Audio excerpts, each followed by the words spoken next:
Sœur Yolande, nous avons passé, tu peux t'asseoir, nous avons passé un très très bon moment.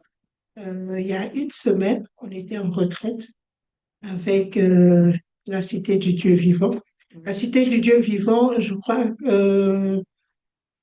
je ne sais pas si vous connaissez, le pasteur Mathieu nous a déjà, lors de la convention de la jeunesse, nous a déjà parlé.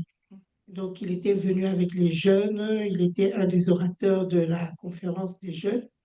Donc, la sœur Yolande, au fait, fait partie de l'église du pasteur Mathieu, qui n'est pas très loin ici à Zaventem. Donc, la cité du Dieu vivant. Ouais, la cité de la foi, la cité du Dieu vivant. C'est vraiment des églises sœurs, comme je veux dire. Donc, le pasteur Mathieu et maman Mélissa, son épouse s'appelle maman Mélissa, sont des gens que je connais depuis. J'ai connu la maman Mélissa, elle était encore célibataire. Elle était à l'écotime. J'ai vu comment elle s'est mariée, j'ai vu comment elle a eu ses 4 enfants. Donc, le Seigneur vraiment bénissait. Et quand ils ont des activités, je suis là. Généralement, je suis là. Alors, le Seigneur a permis que je puisse pouvoir participer aussi. Donc, quand j'ai eu le nom, que la retraite, au fait, commencé, je voulais être là en tant que participante, pas en tant qu'oratrice ou pas, mais en tant que participante, parce que je vais à cœur aussi de participer à cette retraite. Mais j'allais dire le pasteur Mélissa.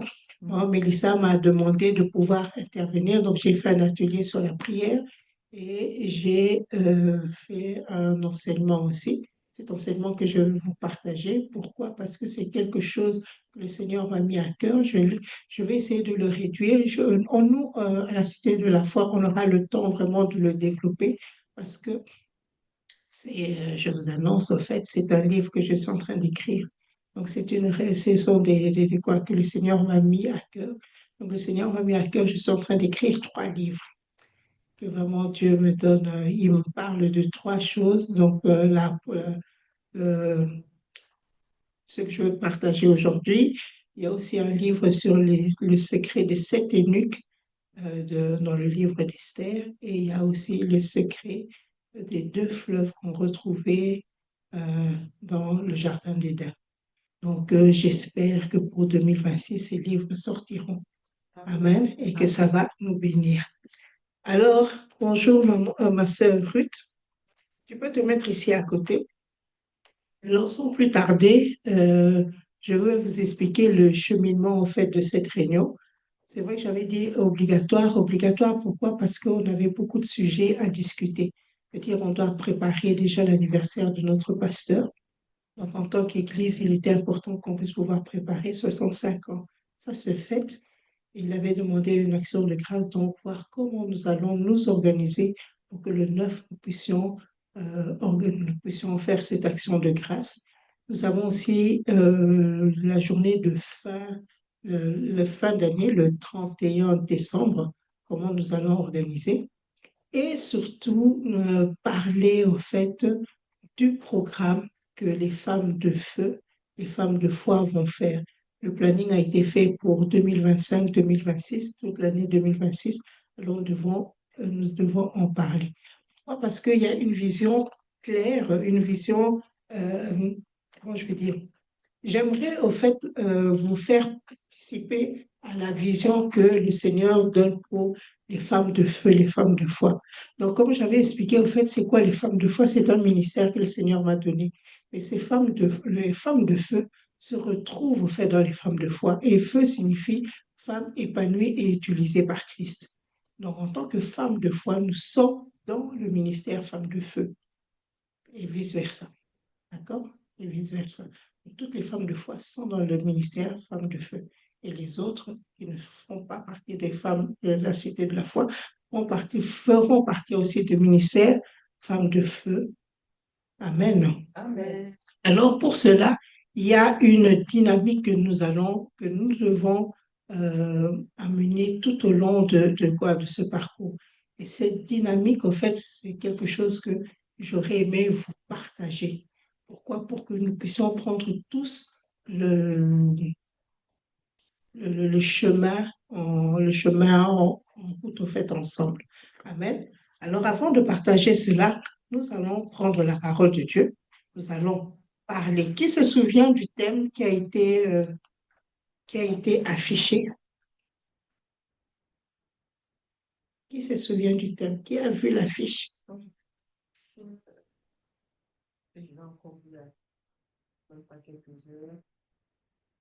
Qu'est-ce qu'on a dit sur la fiche? J'ai oublié qui je suis. J'ai oublié qui je suis. Communication. C'est qui? J'ai oublié qui je suis. Amen. Parce que nous, les femmes, nous avons tendance à oublier qui nous sommes. Qui nous sommes alors que le Seigneur a fait de grandes choses pour nous. Amen. Alors, sans plus tarder, nous allons voir cela dans le livre de 2 Rois 4. Nous tous, nous connaissons cette histoire du livre de 2 Rois 4. Je lis.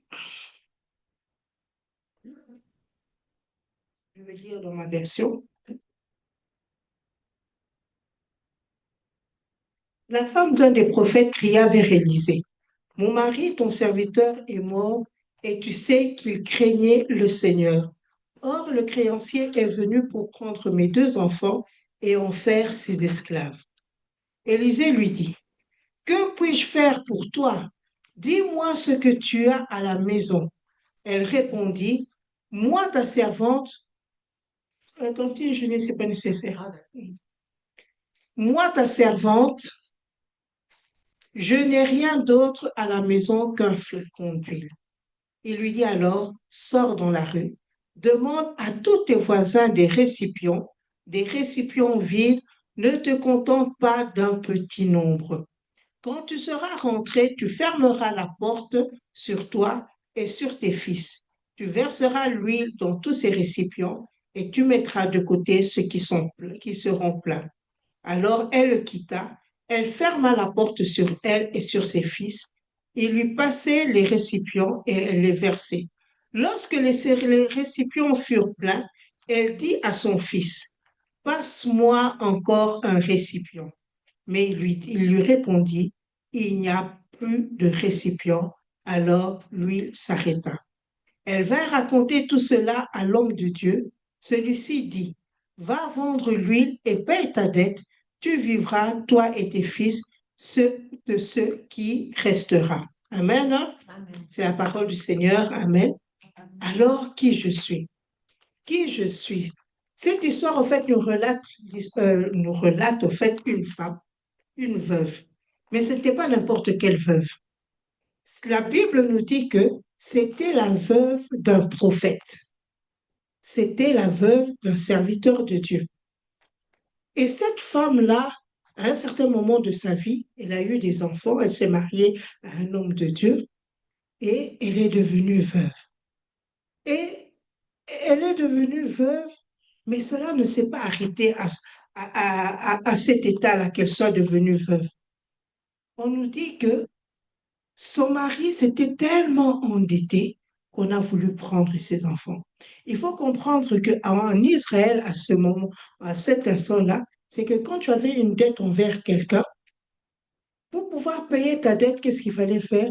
Ils avaient la possibilité, c'était, je trouve, assez encore barbare, de vendre un membre de la famille pour que cette personne puisse pouvoir travailler en tant qu'esclave jusqu'à ce que la dette que tu devais envers la personne était payée. C'est quand même assez fort. Alors, cette femme se retrouve dans une situation là où non seulement elle perd son mari, mais en plus de ça, on lui menace de prendre ses enfants. Quelle est cette mère qui va accepter qu'on prenne ses enfants? C'est déchirant. C'est déchirant de te retrouver dans une situation là où on prend tes enfants, on veut prendre tes enfants. Tu viens de perdre ton mari. Tu te retrouves que non seulement tu perds ton mari, mais tu es endetté jusque. Parce que ce n'est pas une histoire de 1 000 euros, ce n'est pas une histoire de 2 000 euros. Ça devait être une histoire assez conséquente pour qu'on puisse pouvoir vouloir prendre ces 2 enfants.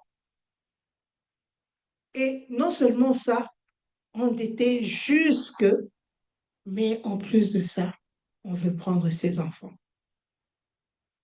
Alors, elle se retrouve dans une situation. Ça, ce sont des vies que nous pouvons aussi connaître. Que tout être humain dans sa vie peut pouvoir se retrouver désemparé devant une situation, désemparé en se disant, Seigneur, qu'est-ce que je veux faire? Mais pour sortir de ces situations, la chose la plus importante, c'est de savoir qui tu es. Si tu ne sais pas qui tu es, les situations vont pouvoir t'engloutir. Si tu ne sais pas qui tu es, tu vas vivre, tu vas regarder ces situations comme des montagnes devant toi, alors qu'il y a une solution en toutes choses. Alléluia. Il y a une solution en toutes choses. Rien ne nous arrive dans la vie qui est impossible en tant qu'enfant de Dieu que nous puissions les résoudre. Peut-être que ça prendra du temps. Peut-être que ça sera du tic au tac. Mais il y a toujours moyen, il y a toujours un moyen que Dieu a prévu. C'est pour ça même qu'on dit, je lève mes yeux vers les montagnes, d'où me viendra le secours. Donc, pour pouvoir connaître que ce secours vient de l'Éternel, il faut déjà connaître quelle est ta position. Parce que si tu ne connais pas ta position, tu ne sais pas les promesses que Dieu a mises dans la Bible pour que toi, tu puisses pouvoir t'en sortir. Alléluia. Alors, nous allons parler de cette femme, cette veuve qui, au départ, a oublié qui elle était.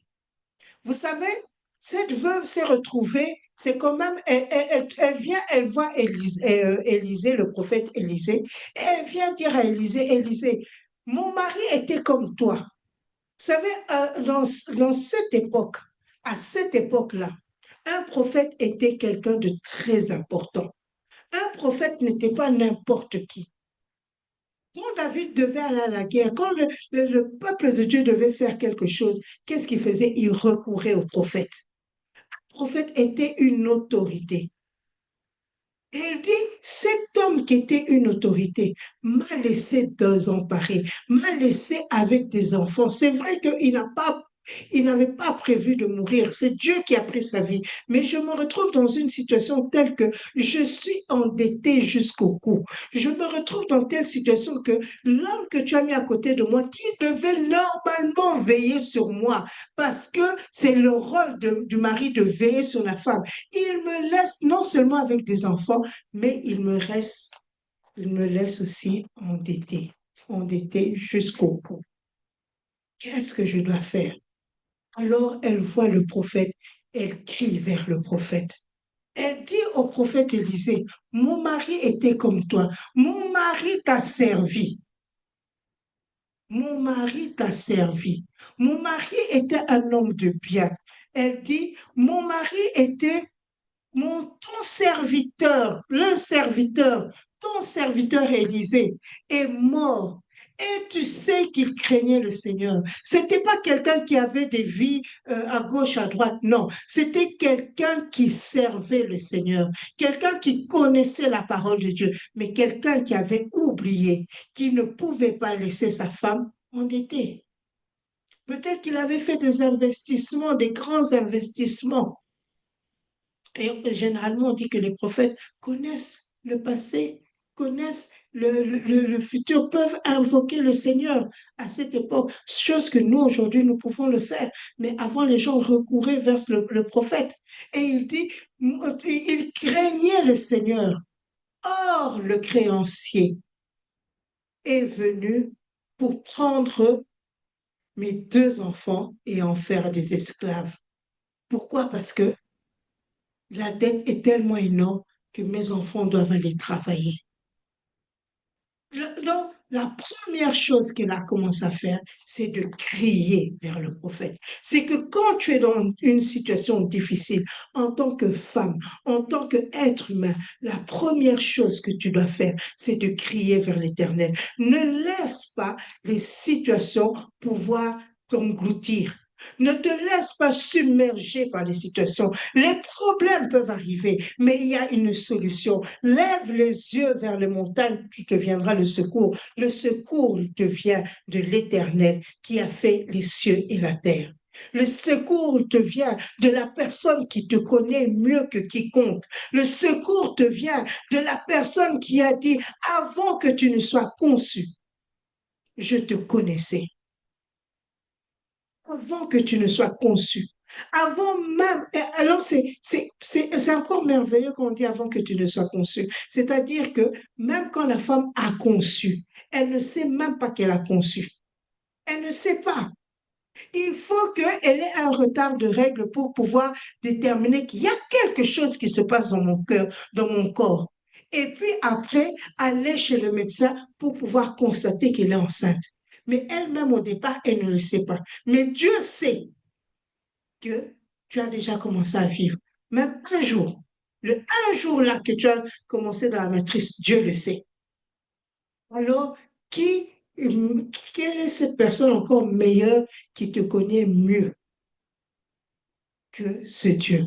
Alléluia. Alors, cette femme-là, elle crie vers le prophète. Elle crie vers le prophète en disant que mes créanciers sont venus et j'ai besoin d'une solution.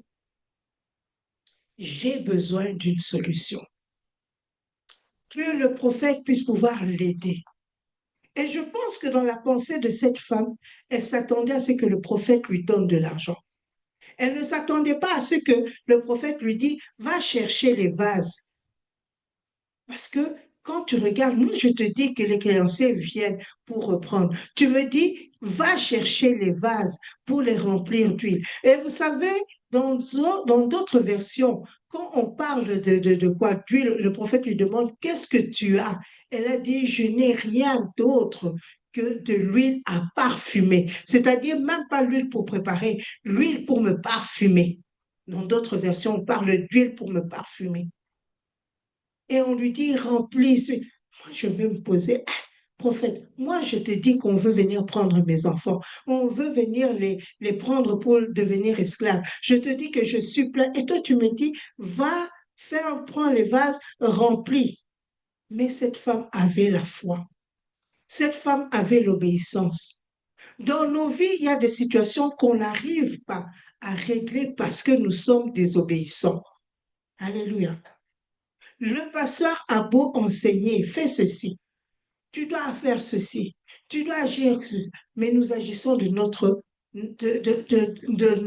manière, ce que nous voulons entendre.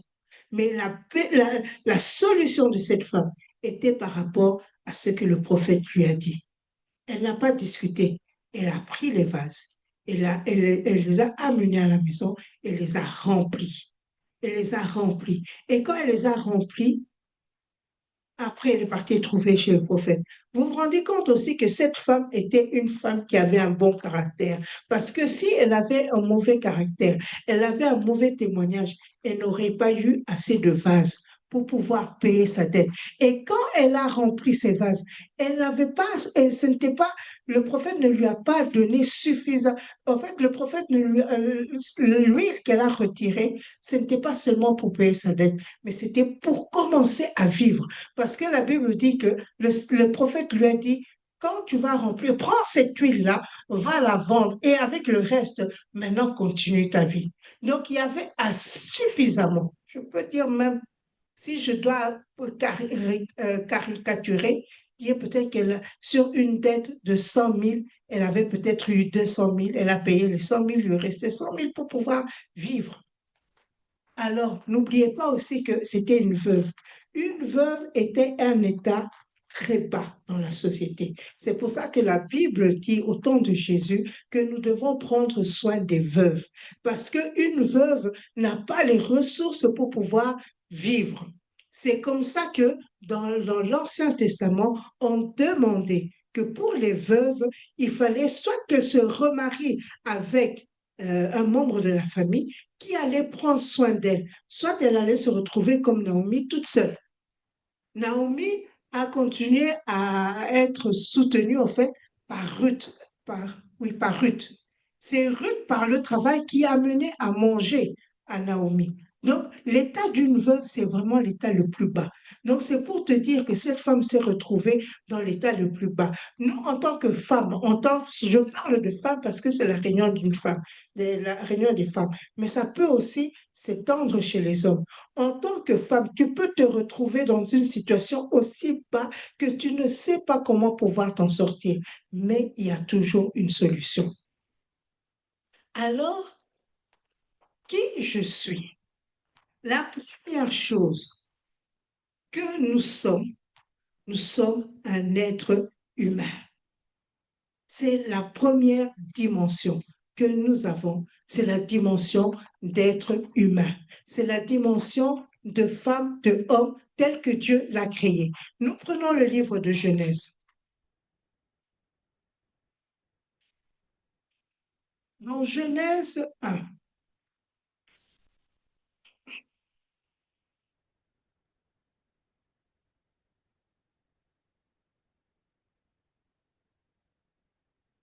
Genèse 2, au verset 18.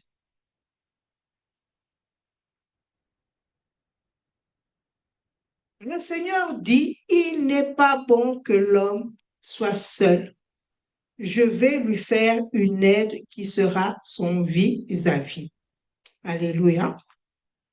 Nous pouvons même remonter un peu plus.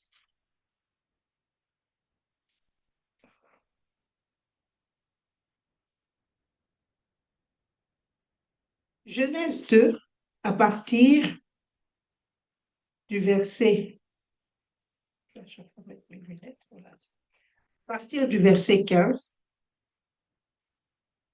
Le Seigneur Dieu prit l'homme et le plaça dans le jardin d'Éden pour le cultiver et pour le garder. Le Seigneur Dieu donna cet ordre à l'homme, tu pourras manger de tous les arbres du jardin, mais tu ne mangeras pas de l'arbre de la connaissance de ce qui est bon ou mauvais, car le jour où tu en mangeras, tu mourras. Le Seigneur Dieu dit, il n'est pas bon que l'homme soit seul, je vais lui faire une aide qui sera son vis-à-vis. Alors, qui est cette femme? Cette femme est Ève. Mais cette femme, c'est qui? C'est que Dieu, à un certain moment, Dieu a commencé à créer le ciel, il a commencé à créer la terre. Il a commencé à créer toutes choses, il a créé l'homme. Et la Bible nous dit, si nous allons étudier, que l'homme et la femme étaient une même identité dans un ensemble. D'accord? Il a créé maintenant les animaux. Il a créé les animaux, il a créé toutes choses. Et il a demandé, maintenant, il a placé l'homme dans ce qu'il avait créé, les animaux, les oiseaux, tout ça. Et il a demandé à l'homme de pouvoir nommer. L'homme a regardé, l'homme a vu que tout le monde était deux à deux. Mais lui, il était seul. Il y avait le coq et la poule, il y avait le cheval et la jument, il y avait tout ça, d'accord? Il a dit, il n'est pas bon que l'homme soit seul. Alors, commençons à voir quelle est la femme. C'est quoi la femme? J'ai dit que la femme était un être humain. Dans d'autres versions, je vais essayer de nous aider au fait, dans d'autres versions, on dit au fait, il n'est pas bon que l'homme soit seul. Si nous partons maintenant étudier la parole de Dieu, nous allons voir qu'on dit que je lui ferai une aide semblable. En hébreu, aide là signifie ézer. D'accord? Je lui ferai une ézer qui signifie je lui ferai un secours. Je lui ferai un soutien. Je lui ferai une assistance. Ce mot est souvent utilisé pour parler de Dieu lui-même comme de notre secours. D'accord?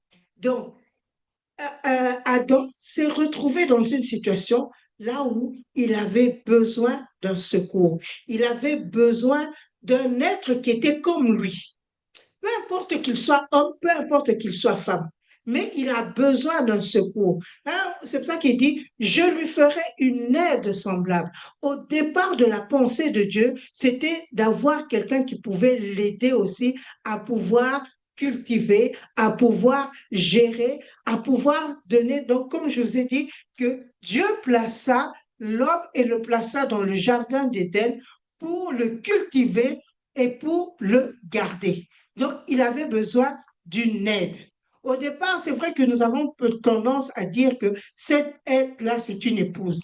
Mais au départ, dans la pensée de Dieu, ce n'était pas l'épouse. C'était quelqu'un qui allait l'aider à faire tout ce qu'il avait besoin de faire. D'accord? Et c'est pour ça qu'on parle du mot Ézer, que cette femme est une Ézer.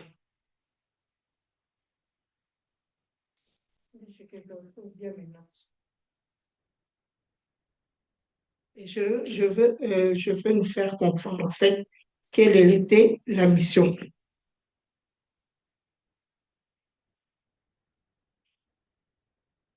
Donc, Ézère, alors, nous allons encore aller plus profondément.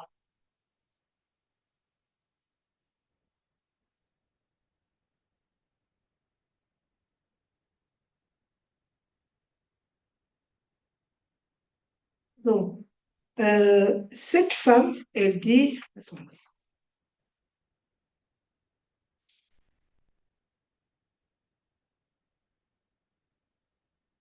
cette femme Ézère, en fait, donc c'est une aide. La Bible nous dit, je cherche là où j'ai parlé au fait de euh, que cette aide-là qu'on appelle Ézère, quand Adam va maintenant lui dire, voici cette fois-ci, euh, voi- euh, voici cette fois-ci la femme qu'il va aimer, c'est là où on va parler de Ish, c'est là où on va parler de la femme maintenant épouse. Au départ, on parle d'être humain en tant que aide, d'accord? Et une personne qui vient pour pouvoir aider, c'est toujours une personne qui est forte. Il n'y a personne qui peut pouvoir aider si elle est faible. C'est-à-dire que si j'ai cette valise et qui pèse, maman Glody m'a aidé à la transporter. Si elle est faible, elle ne pourra pas m'aider à la transporter parce que je vais me retrouver avec deux poids. D'accord? Donc, cette femme, la veuve là, la première mission qu'elle avait, c'était d'être une aide pour sa famille, une aide pour son mari, une aide pour sa génération. Nous aussi, en tant que femmes, notre première mission, c'est de pouvoir aider. En tant qu'être humain, pas en tant que toute chose, en tant qu'être humain, notre première mission, c'est de pouvoir aider à ce que la mission de Dieu puisse pouvoir s'accomplir. Pourquoi Dieu nous a mis sur cette terre? Pourquoi Ruth, tu as été créée? Pourquoi tu as été créée? C'est une question. Pour ça, il faut savoir pourquoi tu as été créée. Tu n'as pas été créé pour pouvoir remplir les bancs. Tu n'as pas été créé pour venir dimanche après dimanche. Tu as été créé, donc en chacune de nous, nous devons nous poser cette question. En quoi le Seigneur nous attend? Où est-ce que le Seigneur nous attend? Le Seigneur nous attend en tant qu'étant une aide pour que sa mission puisse pouvoir être faite. Le Seigneur t'a peut-être mis en tant que tu es une sœur dans une famille. Tu es une sœur dans une famille pour que tu puisses pouvoir aider ton frère, ta sœur, tes parents. C'est une des missions que le Seigneur t'a donnée, que tu es dans l'Église, que tu puisses pouvoir aider à ce que l'Église aille de l'avant. Il t'a mis dans une famille parce que quand il y a des problèmes, tu es capable de donner un conseil qui va aider la famille. Sur la terre, il y a des gens qui sont perdus, que tu puisses pouvoir amener ces gens à Christ. C'est ça ton rôle de aide. C'est ça ton rôle déjà en tant qu'être humain, de pouvoir faire, aider à ce que les âmes perdues puissent pouvoir revenir à Christ, à ce que ceux qui sont affligés puissent pouvoir trouver le réconfort dans ta parole, dans la façon dont tu vas parler, dans la façon dont tu vas conseiller, dans la façon dont tu vas pouvoir aider, que ce soit financièrement, matériellement, par tes paroles. Donc, tu dois pouvoir travailler en tant qu'être humain pour pouvoir être ce soutien dans la société. Tu dois pouvoir produire des fruits. Tu ne peux pas être inutile. Cette femme, cette veuve,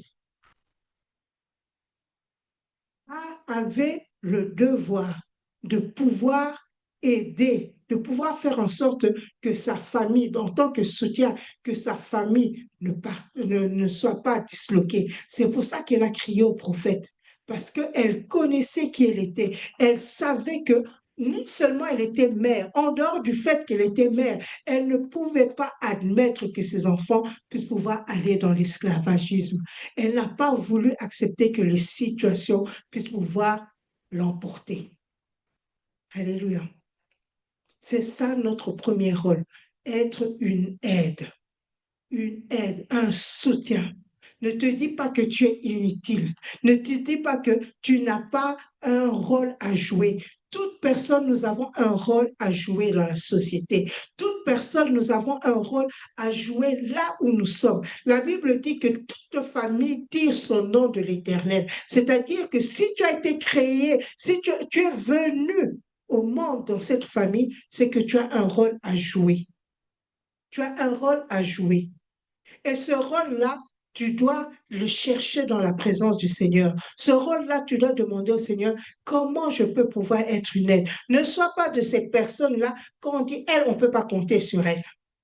Ne sois pas de ces personnes-là, quand toi tu viens, c'est le chaos. Tu amènes les disputes. Il y a des gens hein, qui sont comme ça. Vous ne connaissez pas, il y a des gens qui sont comme ça. Des gens qui... Pardon.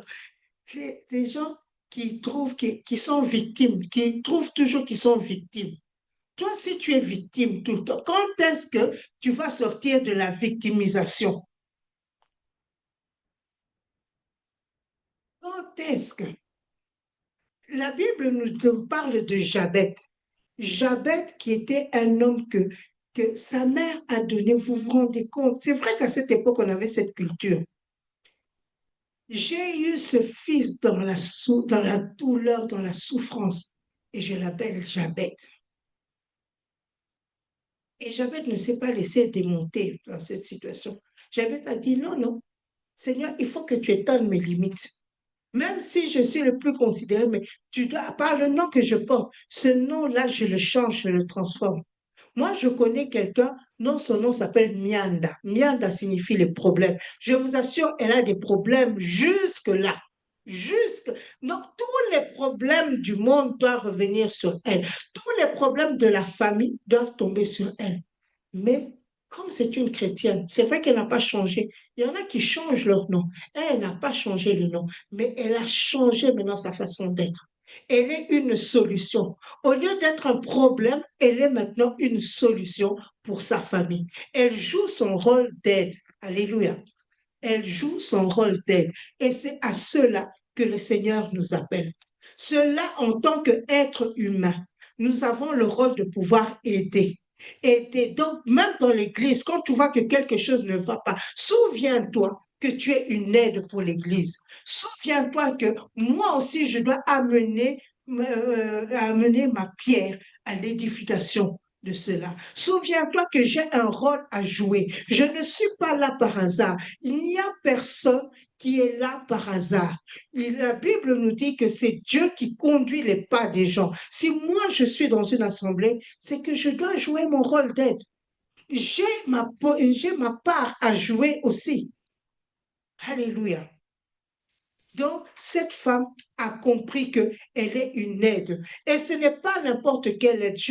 La prochaine fois, je parlerai plus en détail. Comme on n'a pas beaucoup de temps, donc je vais vous parler des 4 dimensions. Et la prochaine réunion, je parlerai maintenant plus en détail de chaque dimension. Alléluia. Le deuxième point, la deuxième dimension qu'elle avait, c'était une mère. Une mère.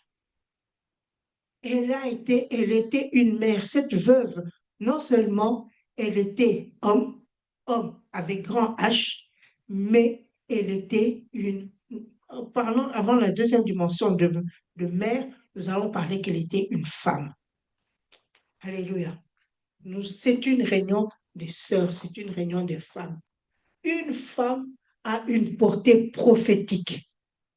Une femme est prophétique pour Dieu. La femme, on dit que c'est par elle que le péché est entré. Parce que cette femme-là, Ève, a commencé à discuter avec le serpent. Vous savez, la femme, on dit que la femme, c'est l'arme secrète de Dieu. La femme est celle qui peut aider à aller très loin, mais la femme aussi est celle qui peut aider à détruire. C'est pour ça que la femme, tu dois savoir que tu es une arme secrète de Dieu. Et comme tu es une arme secrète de Dieu, il y a des choses que tu ne peux pas faire. Sinon, tu ne joues pas ton rôle de quoi d'arme. La femme a une sensibilité qu'un homme n'a pas. Elle a cette sensibilité-là. L'homme a été créé de la poussière. La femme a été créée de la côte de l'homme. La femme, on l'appelle le sexe faible, mais la femme n'est pas un sexe faible. La femme, la femme est celle que le Seigneur a dit, ton talon écrasera la tête du serpent. C'est la femme. Tu as un pouvoir. Tu as une autorité. La femme, en tant qu'être humain, a l'autorité comme celle que l'homme avait. Parce que quand Dieu dit que tu vas cultiver, que tu vas dominer, c'est pas pour aller dominer sur les hommes, hein. C'est pas pour aller dominer sur les congénères. C'est pouvoir dominer sur les situations, c'est pouvoir dominer sur la créature. C'est ça l'autorité que Dieu a donnée, que la femme a, c'est qu'elle est. Mais en tant que femme maintenant, hein, les situations, vous savez, la femme peut penser quelque chose et elle arrive à avoir ça. La femme, elle cogite souvent. Vous avez déjà vu la femme? La femme, elle cogite. La femme, elle réfléchit. La femme, elle arrange. La femme amène la douceur. Dans un monde là où les hommes sont bruts, la femme est, on a besoin de la femme. C'est même son rôle même aussi de venir amener la douceur. Donc, une femme ne doit pas être comme un homme comme ça. Elle est là pour amener la douceur. Elle est là pour contrebalancer. Elle est là pour pouvoir changer. Elle est la douceur même. C'est pour ça même qu'on parle d'un sexe faible. Mais elle n'est pas un sexe faible. La femme est capable. Vous savez, Jésus marchait accompagné de femmes. C'est vrai qu'il avait ses 12 disciples, mais on dit qu'il était soutenu par les femmes. Quand une femme veut quelque chose, la Bible dit qu'elle a pensé à un champ, elle acquiert le champ. C'est-à-dire, quand elle veut quelque chose, elle va arriver. Alléluia. Elle va y arriver. Une femme est capable de construire comme elle est capable de démolir. C'est une des raisons pour lesquelles que Dieu a dit à la femme, sois soumise. Parce que si on avait laissé la femme le libre choix, la femme va prendre le dessus facilement. Elle prend le dessus facilement parce qu'elle a cette sensibilité telle que si tu me laisses le couloir, mais je vais foncer, je vais aller. Donc, elle a besoin d'être cadrée. Alléluia. Elle a besoin d'être cadrée. Mais n'oubliez pas qu'elle a une mission prophétique, c'est d'écraser la tête du serpent. Satan a cru qu'il avait atteint son objectif. Mais Dieu a dit, non, non, non, non. J'ai une arme secrète qui est là. Elle va t'écraser. Tu ne sauras pas quand est-ce qu'elle va t'écraser. Regardez le rôle de Jochebed. Vous connaissez Jochebed? Qui connaît Jochebed? Vous ne connaissez pas Jochebed? Jochebed, c'est la mère de Moïse. C'est la maman de Moïse. Jochebed se trouve dans une situation là où on décide de tuer tous les premiers-nés, garçons. Vous voyez, dans une ville, là, quand tu accouches chez un garçon, toi-même, la maman, tu sais que quand je vais accoucher comme ça, à cette époque, il n'y avait pas d'échographie. Hein. Donc, comme il n'y avait pas d'échographie, tu vas tenir ta grossesse là 9 mois et puis tu vas accoucher. Tu vois, c'est une fille, tu dis, ah, gloire à Dieu, mon enfant va vivre. Si c'est un garçon, tu vas commencer à pleurer parce que tu sais que ton enfant va partir. On va le tuer parce que c'est sur quoi? Sur décret de Pharaon. D'accord? Et Jochebed, dans ce décret-là, que Pharaon, que l'autorité a donné, Jochebed accouche d'un garçon. Jochebed qui dit, moi, les piles sont terminées.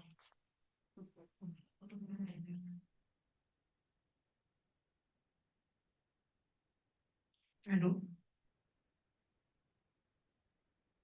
Vous m'entendez? Oui. Ouais. Jochebed dit, moi, je ne veux pas me laisser démonter. Elle prend l'enfant, mais il faut avoir la foi. Vous m'entendez? J'ai l'impression que ça marche pas bien. On va changer les coups.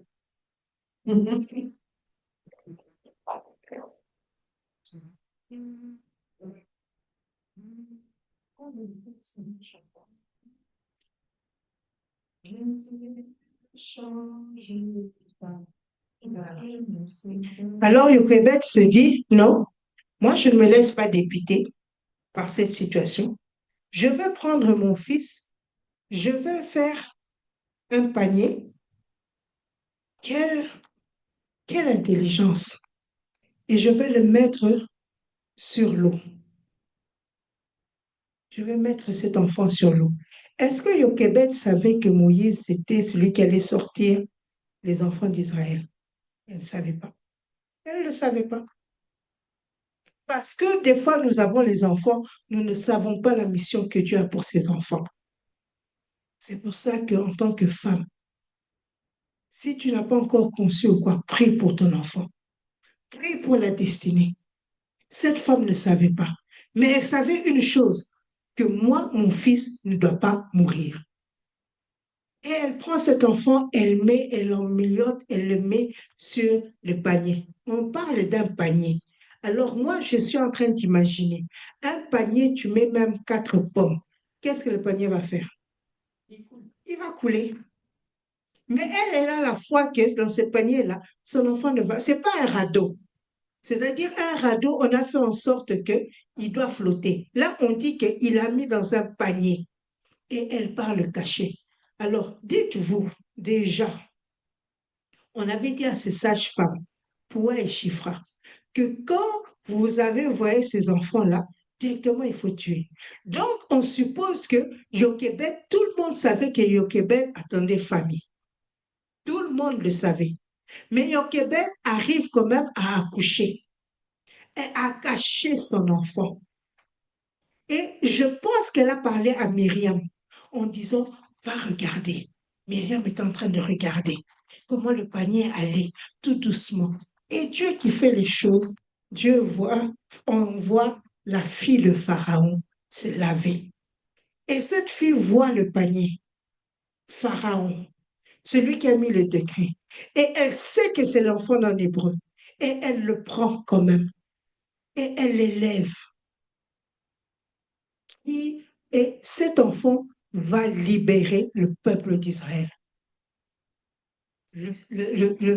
L'arme secrète de Dieu. L'arme secrète de Dieu. Alléluia. Tu n'es pas une femme pour rien.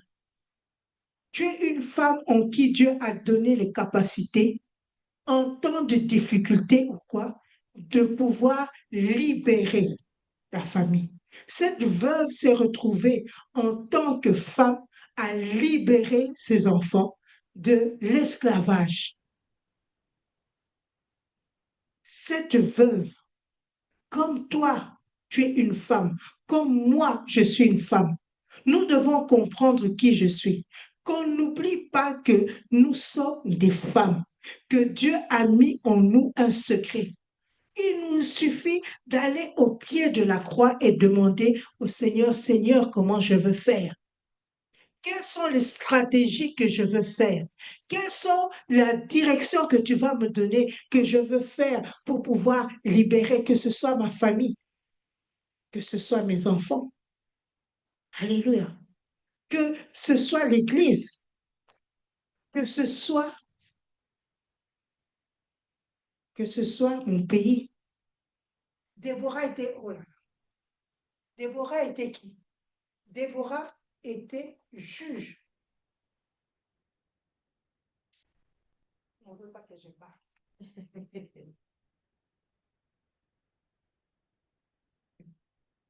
Ça veut dire que nous devons acheter des micros. Amen. Déborah était juge dans un environnement d'hommes. La Bible nous dit que les hommes étaient dépassés. C'est alors que Déborah est arrivée. Déborah était juge, mais Déborah a fait des grandes choses. Alléluia. Donc, la femme est l'arme secrète. C'est Marie qui a donné naissance à Jésus. Et c'est Jésus qui a changé toute notre vie. On revient encore à l'époque de Marie. Toujours encore les décrets des premiers-nés, des garçons. Marie accouche. Marie accepte la mission que Dieu lui donne. Vierge, elle accepte de porter l'enfant en tant que femme. Vous vous rendez compte? On vient te dire là, Raphaëla, comme tu es là, le Saint-Esprit vient te dire, Raphaëla, tu vas concevoir. Tu vas te retrouver dans un endroit là où tout le monde va dire, elle dit que c'est le Saint-Esprit. Oh, elle est sûre que c'est le Saint-Esprit. On ne connaissait pas le Saint-Esprit. On vient te dire, elle a dit qu'elle a conçu par le Saint-Esprit. Sûrement qu'elle a forniqué là avec son fiancé. Alors elle vient nous mentir que c'est le Saint-Esprit. Vous vous rendez compte toute la pression qu'elle avait? Mais elle a accepté. Pourquoi? Parce qu'elle avait une mission. Cette mission-là, si elle ne l'avait pas acceptée, ça serait peut-être chez une autre personne, mais elle avait compris pourquoi elle était née. Elle avait compris quelle était sa mission. Elle ne savait pas où c'est. C'était de l'inconnu pour elle, mais elle a accepté. Elle a donné naissance à notre Seigneur, à notre Sauveur. Et aujourd'hui, nous sommes sauvés parce qu'elle a donné naissance à Jésus. Si elle n'avait pas accepté, c'était une arme que Satan n'avait pas prévue. Satan ne pouvait pas savoir que c'est par Marie qu'il il allait être démonté. Mais Marie a accepté. Marie est une femme, comme toi, comme moi. C'est vrai qu'aujourd'hui, nous n'allons pas donner naissance à Jésus, mais Dieu nous a mis en tant que femmes pour un rôle à jouer dans notre assemblée, dans notre maison, dans notre vie, dans notre famille, dans ton entourage, peut-être là où tu es au travail, peut-être par rapport à tes amis, peut-être par rapport à des gens que tu connais. En tant que femme, tu es l'arme secrète de Dieu. Alléluia. La troisième dimension, c'est la dimension de mère. Alors, avant que je n'oublie, voilà, dans la deuxième dimension, la femme est une incubatrice. Je l'appelle une incubatrice. Incuber signifie que tu gardes et tu sors quelque chose. D'accord? C'est ça l'incubatrice. C'est pour ça que la femme a une matrice. L'homme n'a pas de matrice. La femme a une matrice. Dans cette matrice, c'est là où on conçoit l'enfant et on sort l'enfant. La femme, maintenant, dans sa fonction de femme, elle a une matrice pour pouvoir concevoir et pour pouvoir sortir. Donc, ça veut dire que les idées, que toutes les choses en tant que femme, Dieu t'a mis pour pouvoir concevoir, garder, protéger à l'intérieur, mûrir, laisser mûrir pour pouvoir sortir. Concevoir les idées. Concevoir, incuber. Alors pour ça, tu dois incuber dans la prière. Tu dois incuber dans la prière. Tu dois incuber dans l'intimité avec Christ. Tu dois incuber dans le secret. Ah là là, le secret. Toutes les idées ne sont pas bonnes à dire à n'importe qui. Tu dois savoir, en tant que femme, avec qui tu vas parler. Avec qui tu vas te confier. Si je reviens à Marie, Marie s'est confiée à Élisabeth. Marie ne s'est pas confiée à n'importe qui. Et encore, c'est le témoignage du Saint-Esprit. Quand elle s'est approchée, elle a dit, l'enfant qui est dans mon ventre, là, il a tressailli. Mais nous, les femmes, comme nous aimons parler, dès qu'il y a quelque chose qui part parler, toi, tu es ma copa, tu sais. Ah, ta copa, tu sais. Ta copa peut t'amener à la destruction. Amen. Ta copa peut t'amener à ce que tu devais incuber. Meurt. Ta copa peut t'amener à ce que l'enfant n'est même pas sorti, l'enfant est mort-né. Ou tu avortes dans le jardin. Pourquoi? Parce que la discrétion est importante. Savoir chez qui se confier. Ça ne veut pas dire que tu ne peux pas te confier. Marie avait besoin d'Élisabeth pour lui montrer comment conduire, comment elle allait faire pendant toute la grossesse. Parce qu'Élisabeth était avancée. Mais elle n'a pas dit à tout le monde. Ça, c'est une parenthèse que je suis en train de faire.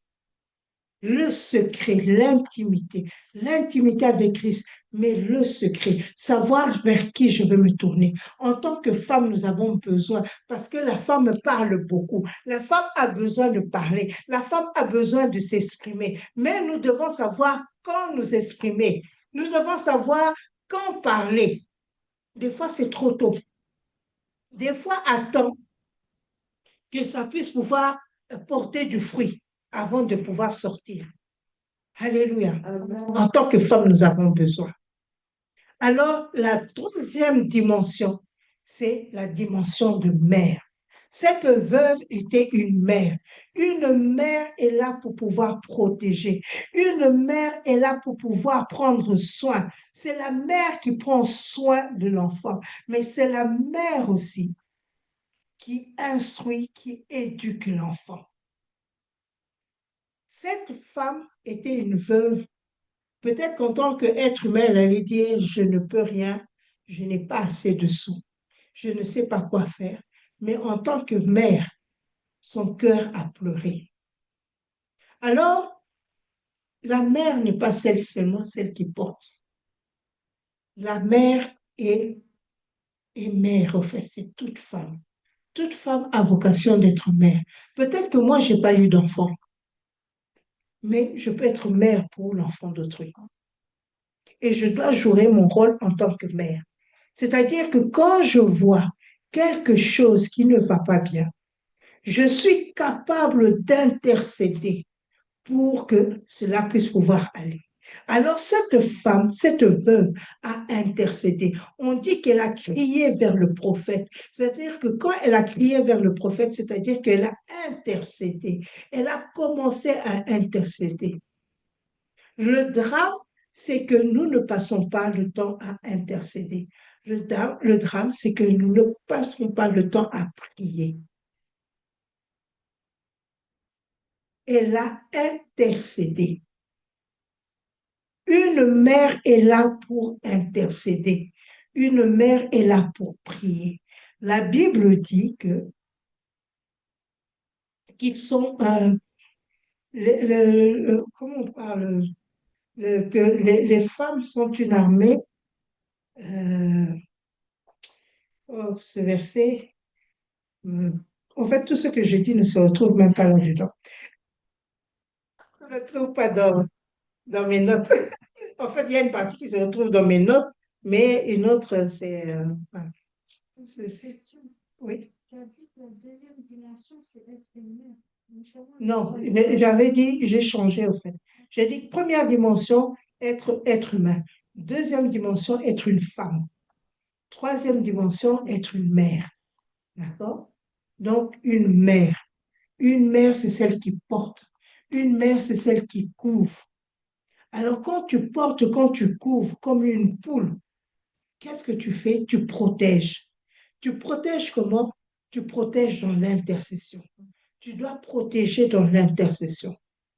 Tu dois prier pour. Est-ce qu'un homme ne peut pas le faire? Si un homme peut le faire.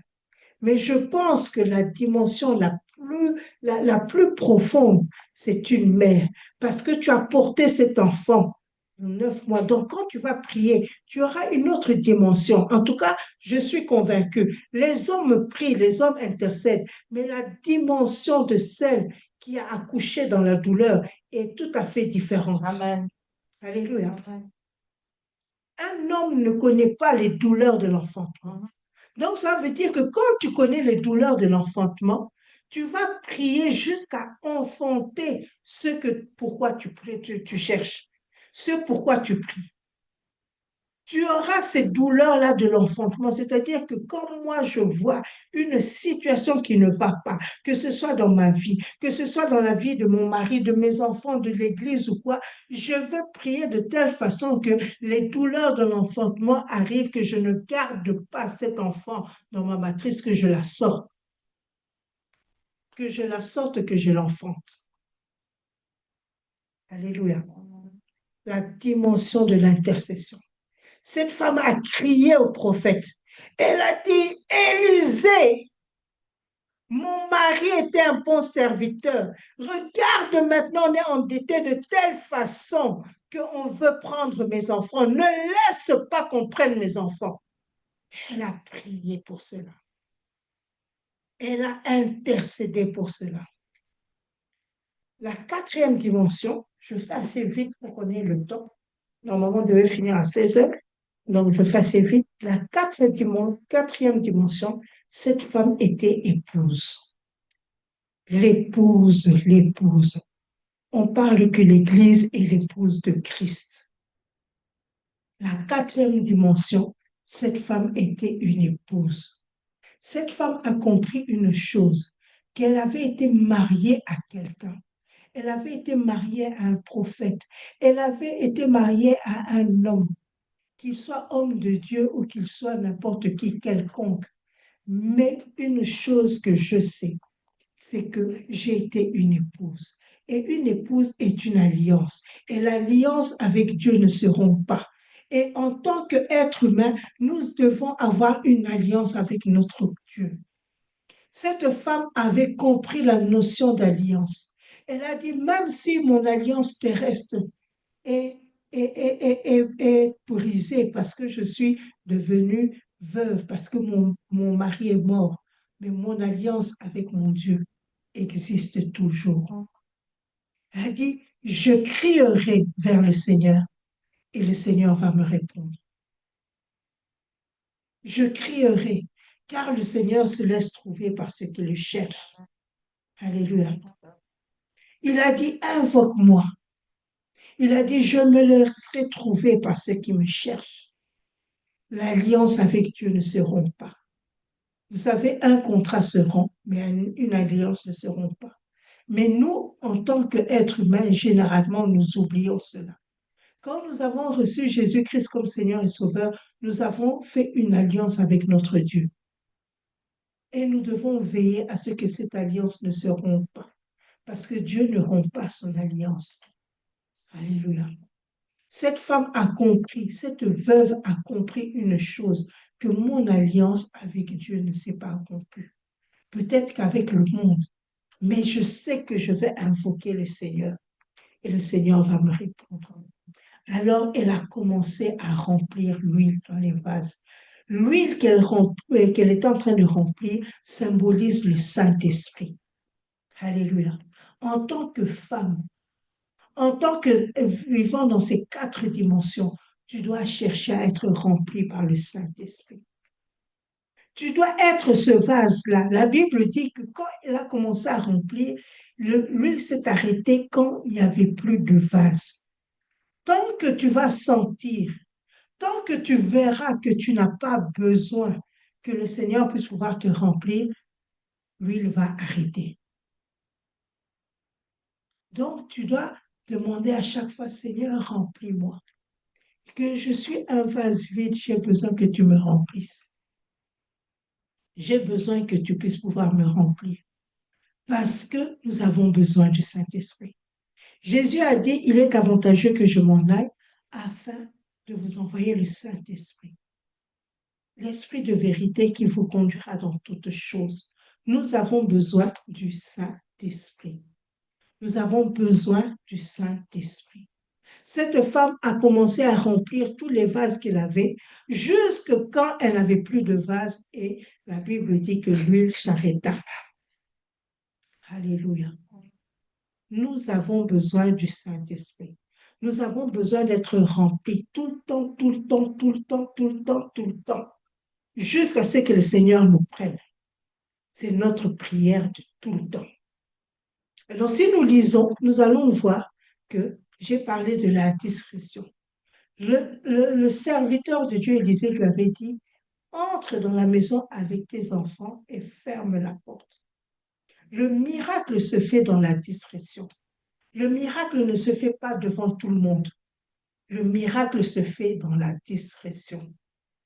Cette veuve par son comportement, cette veuve a fait que le miracle puisse pouvoir arriver dans sa maison.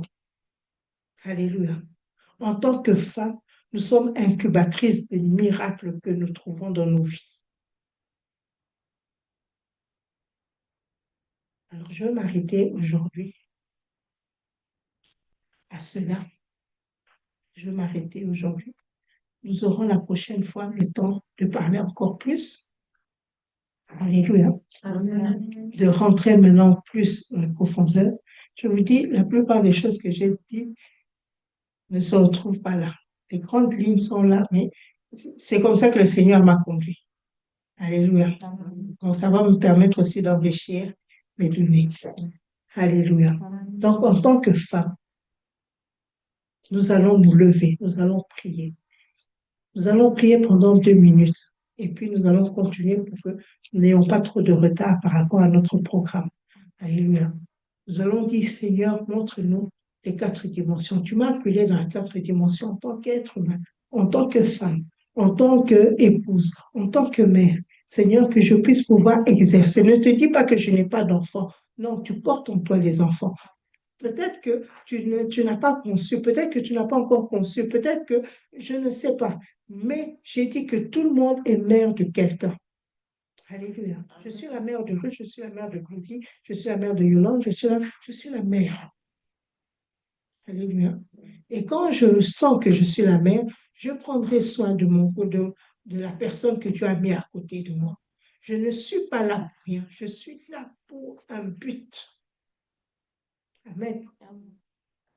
Donc, nous allons prier. Seigneur, fais-moi évoluer dans ces 4 dimensions et que ton huile ne cesse de couler dans ma vie. Cela est notre prière. Alléluia. Oh Seigneur, Dieu de gloire,